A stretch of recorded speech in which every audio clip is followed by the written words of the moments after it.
अस्सलाम वालेकुम नाज़रीन, हर पाकिस्तानी में छुपाए खीरों के साथ मैं हूं आपकी होस्ट हिना सुल्तान। नाज़रीन, नशा एक लानत है और ये लानत बहुत तेज़ी से हमारी सोसाइटी और ख़ास तौर पर नौजवान अफराद को अपनी लपेट में ले रहा है। और अलमिया तो ये है कि अब बहुत से एजुकेटेड लोग भी फैशन के तौर पर नशा करने लगे हैं और मुंशियात से वाबस्ता माफिया दोनों हाथों से अपनी जेबें गर्म कर रहा है। और हद तो ये है कि अगर कोई उन्हें रोकने या मना करने की कोशिश करता है तो ये माफिया उन्हें रास्ते से हटाने के लिए किसी भी हद तक जाने से गुरेज नहीं करता। लेकिन अभी भी बहुत सारे ऐसे लोग हैं जो पाकिस्तान को मंशियात से पाक करने की जद्दोजहद कर रहे हैं और ऐसी ही हैं हमारी आज की हीरो फरहीन नवीद, जो अपने शौहर शहीद नवीद का मिशन लेके आगे बढ़ रही हैं। तो चलिए आपकी मुलाकात करवाते हैं हमारी आज की हीरो फरहीन नवीद और उनकी ऑर्गेनाइजेशन।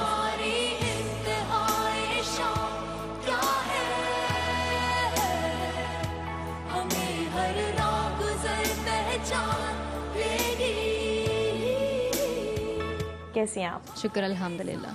सबसे पहले ये बताइए कि आपका ये रिहैब सेंटर की तरफ रुझान किस तरह से पैदा हुआ? मैंने जो एडिक्शन ट्रीटमेंट सेंटर हमारे हैं उसको मैंने 2004 में ज्वाइन किया था due to my father's addiction. मेरे जो वालिद साहब थे वो नशा करते थे और उनके इलाज के लिए हम मुख्तलिफ कराची के एडिक्शन ट्रीटमेंट सेंटर जाते थे, ढूंढते थे क्या हो रहा है, कैसे हो रहा है। और जैसा कि हर नशे की जो मरीज़ होते हैं उनकी फैमिली जैसे कि सफ़र करती है, वो सारी चीज़ें हमने देखी है, सफ़र की है। किस तरह से आप इसकी फाउंडर बनी और किस तरह से यहाँ तक का सफ़र तय हुआ कि ये पहला ड्रग एडिक्ट का जो ट्रीटमेंट का सेंटर है, फ्री है, जो ट्रीटमेंट देता है, ये सफ़र कैसे हुआ था? एक्चुअली मैं इसकी पहले तो ये कि फाउंडर नहीं हूँ, इसको बनाने वाले और इस न्यू होराइजन ट्रीटमेंट सेंटर्स जो हमारे हैं, जो कि पाकिस्तान के पहले एडिक्शन ट्रीटमेंट सेंटर हैं जो कि मनशात के मरीज़ों को मुफ्त इलाज की सहूलियात फराहम करते हैं, ये शहीद नवीद यूनुस साहब ने शुरू किया था। नवीद यूनुस साहब बिजनेसमैन थे, तो ये काम उनका पैशन था, उनका शौक़ था सारा। तो मैंने ज्वाइन किया था 2004 में। ये जो एडिक्शन ट्रीटमेंट सेंटर्स हैं ये कहाँ कहाँ हैं इस वक्त? हमारे पास इस वक्त कराची में जो है 3 मुख्तलिफ जगहों पे एडिक्शन ट्रीटमेंट सेंटर हैं, जिसमें कि एक गुलशन इकबाल में है और जहाँ पे कि हर वक्त जो है वो तकरीबन 100 के करीब मरीज़ जो हैं वो बाकायदा एडमिट होते हैं और एडमिट होने के बाद उनका फिर वो मेडिकल ट्रीटमेंट जो है वो चलता है, उनकी रिहैबिलिटेशन, काउंसलिंग और उनकी आफ्टर की ये सारी सर्विसेज चल रही होती हैं।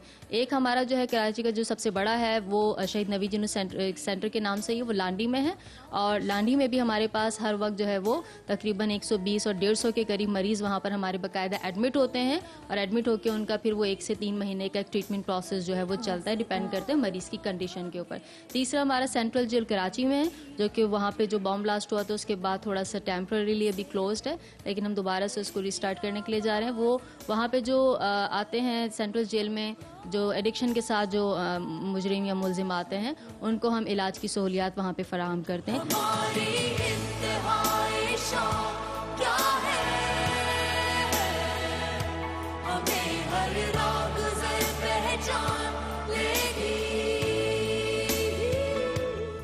फरहीन, इन ड्रग ट्रीटमेंट सेंटर्स में आप लोग किस तरह से इलाज करते हैं ड्रग एडिक्ट लोगों का? जैसा कि मैंने बताया था कि मुफ्त इलाज की सहूलियात फराम कर रहे हैं। तो पहले तो अगर हम मनशियात का जो रुझान है उसके ऊपर अगर नज़र डालें तो पाकिस्तान में जो है वो 60 लाख से ज़ायद नशे के मरीज़ मौजूद हैं। कराची शहर में 12 लाख से ज़ायद नशे के मरीज़ मौजूद हैं। अच्छा, इनमें जो ज़्यादातर तादाद है वो ऐसे तबके से, गरीब तबके से बिलोंग करती है जो कि इलाज के अखराजात बर्दाश्त नहीं कर सकते। हमारे पास मरीज़ों का रश इतना लगा हुआ होता है कि जो मरीज़ एडमिट होते हैं, हमारे पास एक वक्त में 350 मरीज़ एडमिट होते हैं और उसके अलावा 1800 से लेकर 2000 मरीज़ अभी तक हमारे पास वेटिंग लिस्ट पर हर वक्त मौजूद होते हैं। ये जो मरीज़ वेटिंग लिस्ट पर मौजूद होते हैं, इनका नंबर आने में भी 1 से 3 महीना लग जाता है। जब मरीज़ का टाइम आता है जो एडमिट करने से पहले हम उसकी काउंसलिंग करते हैं, उसको समझाते हैं कि भाई आप जो नशे की डोज है, जो नशे की क्वांटिटी ले रहे हो, आप उसको थोड़ा कम करें ताकि जब आप हमारे पास इलाज में आए तो आपको मुश्किलें कम से कम हो। उसके टेस्ट करवा लेते हैं ताकि ये चेक कर लें कि उसको नशे के अलावा दूसरी बीमारियाँ जैसे ट्यूबरक्लोसिस है, हेपेटाइटिस है, HIV एड्स है, स्किन और ये लिवर, ये सारी बीमारियाँ तो नहीं है और अगर होती हैं तो भी हम उसका इलाज करते हैं, डिस्क्रिमिनेशन नहीं करते हैं।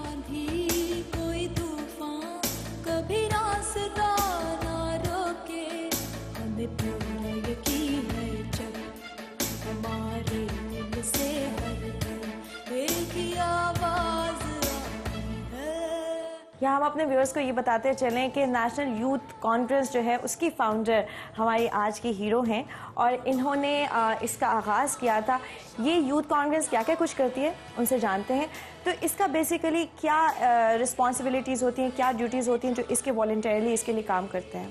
एक्चुअली 2005 में मैंने एशियन यूथ कांग्रेस अटेंड की थी और मलेशिया में, और उसके बाद से मेरा ख्वाब था कि पाकिस्तान में इस तरह का कोई प्रोग्राम, कोई इवेंट होना चाहिए यूथ के लिए, जहाँ पे यूथ पूरे पाकिस्तान से एक प्लेटफॉर्म के नीचे आएँ और फिर वो कुछ कमाल करके दिखाएं। तो हमने शुरू की 2009 में हमने नवीद यूनुस साहब के सारी सपोर्ट से और उनके सुपरविजन से first Pakistan youth Congress organise की थी, उसके बाद सेकेंड, उसके बाद थर्ड, और अब हमने पिछले साल जो है 2013 में लाहौर में हमने Pakistan Asian youth Congress organise किया और इसको हमने Asian youth 10th Asian youth Congress के साथ मर्ज भी किया। आपको इंटरनेशनल सर्टिफिकेट भी मिला है इसकी एडिक्शन की प्रिवेंशन के लिए, इसके बारे में कुछ बताइए।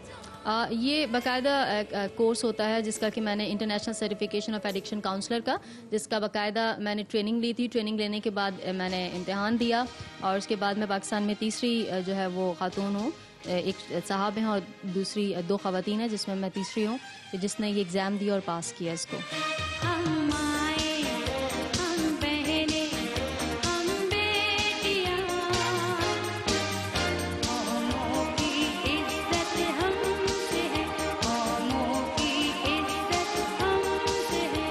नाज़रीन, अभी हम चलते हैं फ़हीम के साथ जो और भी वर्कर्स हैं, जो वॉलंटियर्स हैं, जो उनके साथ इस रिहैब सेंटर में काम करते हैं। चलिए उनसे बातचीत करते हैं, उनसे जानते हैं कि किस तरह से ये ट्रीटमेंट वो उनके साथ मिलकर करते हैं।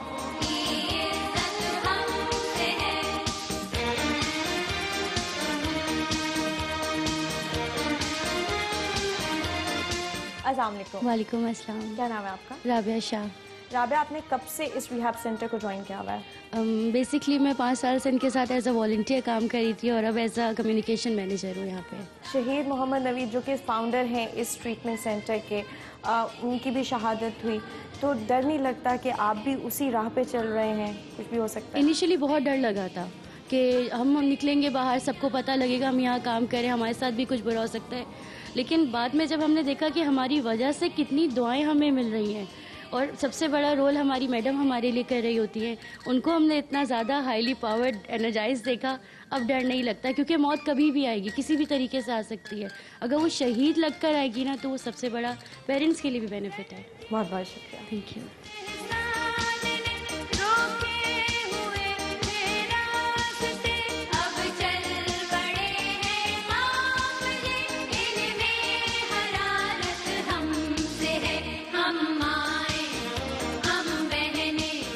आपका क्या नाम है? किरण मुश्ताक। किरण, कब से आप इस रिहैब सेंटर में काम कर रही हैं? ब्रॉक फ्री पाकिस्तान फाउंडेशन में ज्वाइन किए मुझे 1 साल हो गया है और यहाँ पे मैं एज अ ट्रेनिंग मैनेजर काम करती हूँ और इसके अलावा मैं क्लिनिकल साइकोलॉजिस्ट भी हूँ। एज अ साइकोलॉजिस्ट तो आप किसी और भी फील्ड में जा सकती थी, तो स्पेसिफिकली आपने इसी सेंटर को क्यों ज्वाइन किया? वहाँ पर हम किसी एक बंदे को मोटिवेट कर रहे होते हैं, लेकिन यहाँ पर जब हम ट्रेनिंग करवाने जाती हूँ, स्पेशली मैं टीचर्स ट्रेनिंग करवाते हैं, हम school awareness programme, parents awareness programme, वहाँ पर जो हमें फीडबैक मिलता है आफ्टर ट्रेनिंग, वो बहुत ही ज़्यादा सेटिस्फेक्शन देता है, क्योंकि वहाँ पे हम पूरे ग्रुप को ट्रेन कर रहे होते हैं। नाज़रीन, अब वक्त हुआ है एक ब्रेक का, और ब्रेक के बाद हम आपको लेके जाएंगे शहीद मोहम्मद नवीद यूनुस सेंटर में। तो मिलते हैं एक ब्रेक के बाद।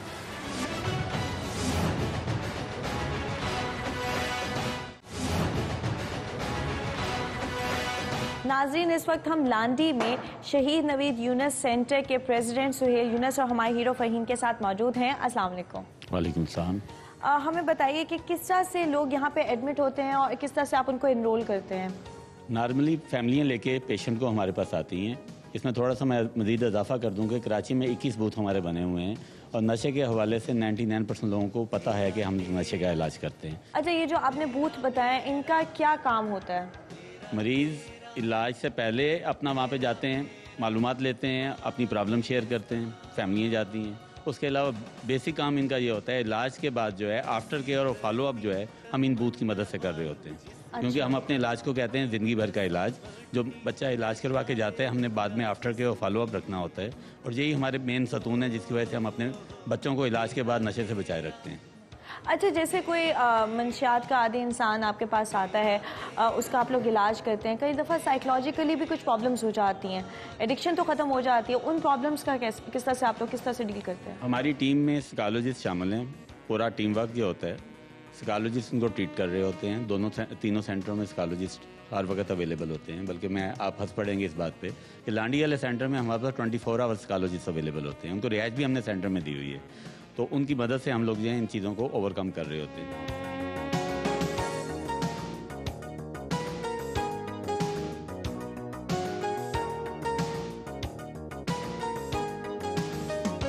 कतरा कतरा बने समंदर। सर, हम अपने रिहाब सेंटर का विजिट भी कराएं और बताएं कि किस तरह से लोग यहाँ पे एडमिट होते हैं। आइए प्लीज़। क्योंकि हमारे पास जब बच्चे आते हैं तो हम पहले उनको रजिस्टर कर लेते हैं अपने पास। अच्छा, उनकी काउंसलिंग शुरू करवा देते हैं। सही। रजिस्टर करने के बाद उनको एक वेटिंग स्लिप इशू कर दी जाती है। अच्छा। जैसे ये स्लिप आप देख रहे हैं, इसमें भी उनके पार्टिकुलर आ जाते हैं, उनका नाम, उनके घर का एड्रेस, ड्यूरेशन, जो सा नशा कर रहे हैं वो उसकी तफसील वगैरह। अच्छा। और ये करने के बाद उन्हें डेली बेसिस पे अपने पास यहाँ काउंसलिंग के लिए बुलाते हैं। मरीज़ हमारे पास आता है, मरीज़ की फैमिली आती है, हम उनको मोटिवेट करते हैं, तैयार करते हैं ज़हनी तौर पे भी और जिस्मानी तौर पे भी, कि उनमें नशे की वजह से जो कमज़ोरियाँ आ गई हुई हैं, डॉक्टर चेक करके उसके लिए उन्हें एडवाइस करना शुरू कर देता है, कुछ मेडिकेशन हल्की फुल्की शुरू करवा देता है। और साथ ही उनको नफ्सियाती तौर पे ये बात कन्वे की जाती है, जो रिकवरिंग काउंसलर की मदद से की जाती है, कि नशा जो है उनको क्या क्या नुकसान पहुंचा रहा है और नशे के बगैर ज़िंदगी कितनी खूबसूरत है। तब्दीली लाओ अपने अंदर यार, संजीदगी अपनाओ।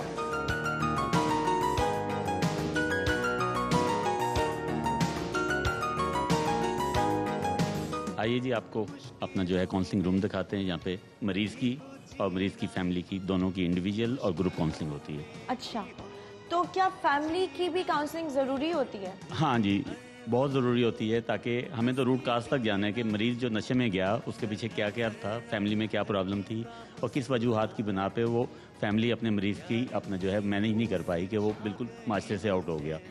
नाज़रीन, यहाँ पे कुछ पेशेंट्स और उनकी फैमिलीज मौजूद हैं, तो चलिए उनसे चल के बातचीत करते हैं। तेरा तेरा मेरा मेरा, तेरा तेरा मेरा मेरा पाकिस्तान। अस्सलाम वालेकुम। आपकी फैमिली में कौन ड्रग एडिक्ट था? बेटा था मेरा। अच्छा, तो जब आपको पता चला था तो आप इस सेंटर में किस तरह से लाई थी? मतलब पहले हम यहाँ आ गए थे, आबादी में सेंटर था ना, वो ऑफिस था, वहाँ गए थे, फिर गुलशन गए थे, बहुत अच्छा इलाज हुआ। कितना अर्सा लगा आपके बेटे को ठीक होने में? 3 साल हो गए। 3 साल ठीक होने में लगे। अस्सलाम वालेकुम। वालेकुम। कितने अरसे पहले आप मंशियात के आदी हुए थे? मेरे को तो छोड़े हुए 3 साल हो गए। तो एक डेढ़ साल मैंने नशा किया था। अच्छा। यही टाइम चल रहा है जो अभी चल रहा है ना, इसी टाइम पे मैंने नशा छोड़ा है। किस चीज़ का नशा करते थे आप? चरस पीता था मैं। खुद से एहसास हुआ कि आपको इसको ख़त्म करना चाहिए? जी। अच्छा, फैमिली की वजह से नहीं हुआ था? नहीं, मैंने यहाँ पर आया इदारे में, गुलशन ले गए थे मेरे को उठा के, तो वहाँ पर मेरा इलाज हुआ। मैंने बोला भाई इतना पैसा खर्च हो रहा है ना, तो मैं इससे अच्छा नशा छोड़ देता हूँ। मौज बढ़े या आंधी आए, मौज बढ़े या आंधी आए, दिया जलाए रखना है। अस्सलाम वालेकुम। वालेकुम अस्सलाम। क्या नाम है आपका? आकिब। आप कब से यहाँ पे एडमिट हैं? मैं यहाँ 3 महीने से एडमिट हूँ। और आपको नशा करते हुए कितना अर्सा हो गया? 7 साल। कौन सा नशा करते थे आप? हेरोइन का। अच्छा, जो आपका 3 महीने से ट्रीटमेंट चल रहा है, इसमें आपको रिकवरी फील हो रही है? जी अल्हम्दुलिल्लाह हो रही है। अब आपको क्या लगता है कि अब अगर आपके सामने भी कोई ऐसी चीज़ खुदा न खास्ता पड़ी होती तो आप नहीं करेंगे इस्तेमाल?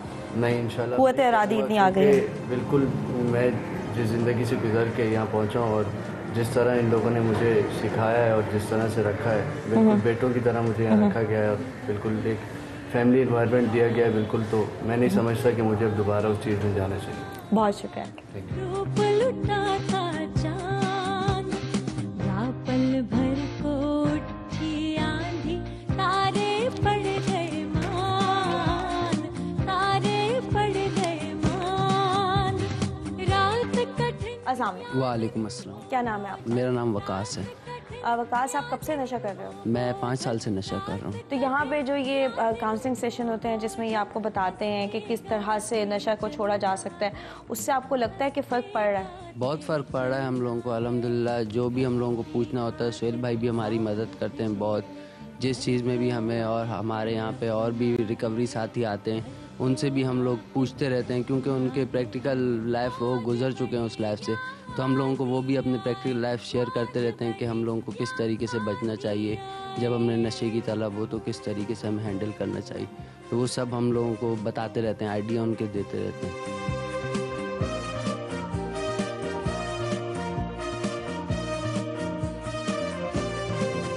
नाज़रीन, इस वक्त हमारे साथ यूनुस मौजूद हैं जो खुद मंशियात के आदी थे, लेकिन हमारे हीरो फरहीन के सेंटर में इलाज के बाद अब ये एक खुशहाल ज़िंदगी बसर कर रहे हैं। अस्सलाम वालेकुम। वालेकुम सलाम। जब से आपका इलाज हुआ है उसके बाद आपने कभी आपको तलब नहीं हुई है? नहीं, सिगरेट वगैरह पीता था लेकिन वो भी छोड़ दी मैंने। अच्छा। हाँ, दिल से ऐद की, अल्लाह से तौबा की। आज माशाल्लाह कामयाब हूँ और अच्छी ज़िंदगी बसर कर रहा हूँ और अपनी जॉब। बहुत शुक्रिया। नाज़रीन, अगर इनकी तरह जो कि 28 साल नशे के मूजी लत में मुब्तला थे, सिर्फ 14 दिन के इलाज के बाद अब एक खुशहाल ज़िंदगी बसर करें, तो क्यों नहीं कोई ऐसा इंसान जो कि नशे को छोड़ना चाहता है तो वो बिल्कुल भी मायूस ना हो।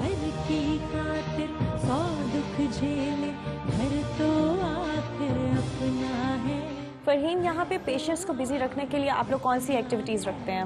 जैसे कि सुबह 5 बजे पेशेंट्स उठते हैं तो सुबह से रात तक जो है इनकी मुसलसल एक्टिविटीज़ होती हैं, जिसमें मॉर्निंग मीटिंग है, ग्रुप काउंसलिंग है, इंडिविजुअल काउंसलिंग है, रिलीजियस थेरेपी है और ग्रुप लेक्चर्स है, एनए की मीटिंग्स होती हैं। तो ये सुबह से शाम तक इनका प्रोग्राम चलता है। इसके अलावा डिफरेंट डिपार्टमेंट्स में इनकी ड्यूटीज़ लगती हैं, जैसे कि हमारे यहाँ किचन है और तंदूर है, तो वहाँ पर यही जो लोग जो ठीक हो चुके हैं वही यहाँ पर किचन में और तंदूर में काम करते हैं। सफाई है और इसके अलावा रिसेप्शन है। मुख्तलिफ फील्ड्स में जो है मुख्तलिफ डिपार्टमेंट्स में यही लोग अपनी ड्यूटीज़ अंजाम दे रहे होते हैं। गार्डनिंग भी ये लोग खुद ही कर रहे होते हैं। बहुत बहुत शुक्रिया फरहीन। नाज़रीन, आज हमने आपकी मुलाकात करवाई हमारी हीरो फरहीन नवीद से और दिखाया कि वो किस तरह से शहीद नवीद यूनुस सेंटर के ज़रिए मंशियात के ख़िलाफ़ जहाद कर रही हैं और ये सेंटर ऑलरेडी अपने फाउंडर की कुर्बानी इस जंग में दे चुका है। हीरो से मुलाकात का ये सिलसिला जारी रहेगा। आपको आज की हमारी एपिसोड कैसी लगी हमें ज़रूर बताइएगा। नेक्स्ट एपिसोड में फिर से आपसे मुलाकात होगी। तब तक अपना ख्याल रखिएगा। अल्लाह हाफ़िज़।